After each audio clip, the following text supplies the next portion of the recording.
මේකෙදි ෆේස් තුනක් තියෙනවා. මේ වයර් එකේ ෆේස් තුන තියෙනවා. රතු, කහ සහ නිල් සහ නියුට්‍රල් එක තියෙනවා. ඒතර ඔය සප්ලයි එක කෙලින්ම අපි ලබා දෙනවා. මෙන්න මෙතන තියෙනවා ෆේස් තුන සහ මේ නියුට්‍රල් කියන බස් බාර් එකට ලබා දෙනවා. මේකට බස් බාර් එකට ලබා දීලා තමයි මේකෙන් තමයි මෙන්න මේ එක බ්‍රේකර්ස් වලට අපි කඩලා දෙන්නේ.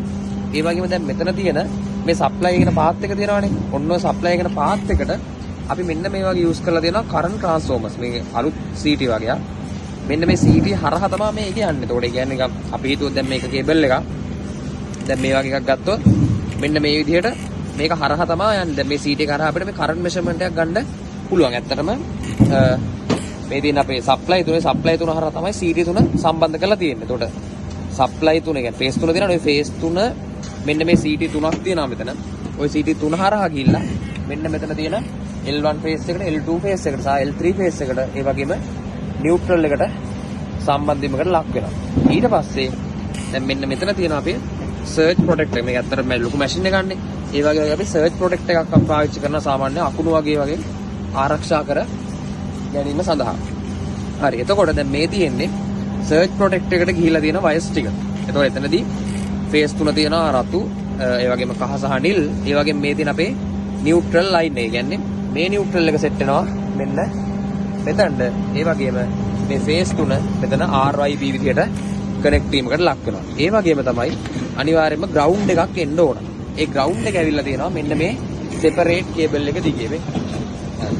ඒකත් අපි ඇවිල්ලා මෙන්න මෙතන තියෙනවා අපේ මොකක්ද? මෙන්න මෙතන තියෙනවා අපේ ග්‍රවුන්ඩ් බස් බාර්. මෙතන ග්‍රවුන්ඩ් එකට අපි අතන ඇණයක් වගේ යූස් කරලා තියෙන්නේ. එතකොට මේ හැම බ්‍රේකරෙම හැම එකකටම තියෙන ඒ ග්‍රවුන්ඩ් එකට සම්බන්ධ වීමක් වෙනවා. හරි. මේ තියෙන්නේ අපේ C63. ඒ කියන්නේ මෙතන ඇම්පියර් 63ක් උඩරිම අදින්න පුළුවන් 3 ෆේස් බ්‍රේකර් එකක්. මොකද මේක එකපාරක් දාම මේ ෆේස් තුනම එකපාර කට් ඔෆ් වීමකට ලක් වෙනවා. දැන් අපි සාමාන්‍යයෙන් මේ මැෂින් එකේ තමයි 63 කියන බ්‍රේකර් අපි යූස් කරන්නේ අපේ කන්ට්‍රෝල් පැනල් එකට. ඒ වගේම තමයි මේකේ තව තියෙනවා 32 බ්‍රේකර් සෙට් එකක් තියෙනවා. මෙන්න මෙතන තියෙනවා 32 බ්‍රේකර් සෙට් එකක් තියෙනවා. ඒ ටික අපි යූස් කරන්නේ හීටර්ස් වලට. ඒ වගේම මෙතන C6 සිංගල් ෆේස් මෝටර්ස් දෙකක් තියෙනවා. අපි ඒ ටික යූස් කරන අපේ ෆෑන් වගේක් තියෙනවා. ඒ වගේම මෙතන තියෙනවා C4 බ්‍රේකර් එකක්. ඒක අපි යූස් කරනවා මේ මැෂින් එකේ තියෙන ලයිට් සඳහා. හරි. දැන් අපිට එතකොට දැන් මේක 3 ෆේස් බ්‍රේකර් එකක් මේ තියෙන්නේ. අපි බලමු මේ වගේ බ්‍රේකර් එකක් කනෙක්ට් කරන හැටි. හරි. දැන් මුලින්ම කරන්න තියෙන්නේ අපි මේ වගේ මේකට සම්බන්ධ කරලා අපිට මේ සම්බන්ධ කරලා මේ ෆේස් තුන තියෙනවානේ. මෙන්න මේ ෆේස් තුන මෙන්න මෙතන මෙන්න මේකෙන් අපි සප්ලයි දීලා තියෙන ඇත්තටම. දැන් අපේ සප්ලයි එක දීලා තියෙන්නේ මෙන්න මේ තුන. ඒ තුනට කනෙක්ට් කරනවා. එහෙම මේක මේකටත් ඒ වගේම දෙවෙනි ෆේස් එක මෙයාටත් ওই විදිහට කනෙක්ට් කිරීමකට ලක් වෙනවා අපේ බ්‍රේකර් එක. ඊට පස්සේ දැන් අපේ කන්ට්‍රෝල් පැනල් එකට යන ෆේස් තුනක් තියෙනවානේ. අන්න ඒක තමයි මෙන්න මෙතන මේ තුනට කනෙක්ට් කිරීමකට ලක් වෙන්නේ. එතකොට බැරලාකත් වැඩි කරන්ට් එකක් අදිනවා නම් මේ බ්‍රේකරේ ඔටෝම ට්‍රිප් වීමකට ලක් වෙනවා. ඇත්තට මේ මැෂින් එකේ ප්‍රොටෙක්ෂන් එක සහ RCCB එකක් තිබ්බොත් හොඳයි. හොඳයි නෙමෙයි අනිවාර්යයෙන්ම තියෙන්න ඕන. මොකද RCCB එකක් කියන්නේ රෙසිඩුවල් කරන්ට් සර්කිට් බ්‍රේකර් එකක්. ඒ කියන්නේ මොකක් හරි බැලලාක්වත් අපි මැෂින් එක ටච් කරනකොට අපේ ඇඟ හරහා කරන්ට් එකක් ගියොත් මොකක් හරි කියන්නේ මිනිස්සෙක් ගියේ. එතකොට හිතන්න මිලි ඇම්පියර් 100 සාමාන්‍යයෙන් මේවට මිලි ඇම්පියර් 100 තමයි ගොඩක් වෙලාට යූස් කරන්නේ. අපේ ගෙදර තියෙන්නේ මිලි ඇම්පියර් 30 බ්‍රේකර් එකක්. සාමාන්‍යයෙන් මිලි ඇම්පියර් 100ක්. ඒ කියන්නේ අපේ ඇඟ හරහා කියන කොයි මොකක් හරි සිදුවීමක් නිසා ඇඟ හරහා හරි කොහෙන් හරි එළියට කරන්ට් එකක් ගියොත් අන්න ඒ වෙලාවට RCCB එක තමයි ෂණික ට්‍රිප් වීමකට ලක් වෙන්නේ. හැබැයි මේ තියෙන්නේ MCB. මේවා ඔක්කොම MCB. මේ MCB සාමාන්‍යයෙන් ට්‍රිප් වෙන්නේ ඕවර්ලෝඩ්. ඒ කියන්නේ වැඩි කරන්ට් එකක් යනවා නම් තමයි අපි MCB එකක් ට්‍රිප් වීමකට ලක් වෙන්නේ. ඒ කියන්නේ අනිවාර්යයෙන්ම අපි දන්නවා සාමාන්‍යයෙන් මිලි ඇම්පියර් 30කින් විතර වගේ මිනිස්සෙට මැරෙන්න පුළුවන්. يعني පොඩි ඉතා පොඩි කරන්ට් එකක් තියෙනවා.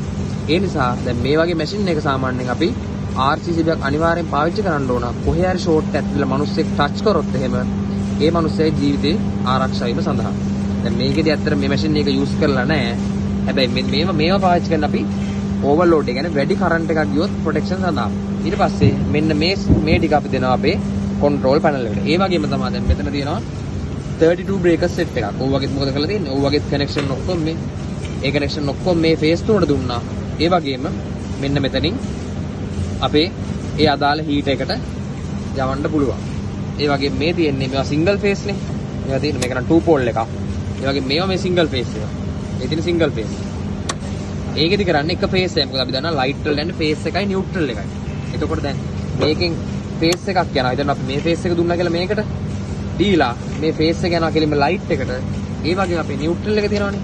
නියුට්‍රල් එකෙන් වයර් එකකුත් යනවා අපේ ලයිට් එකට. ඔන්න ඔය විදිහට තමයි මේ වගේ ලොකු මැෂින් එකකට අපි සාමාන්‍යයෙන් DB එකක් සම්බන්ධ කරන්නේ.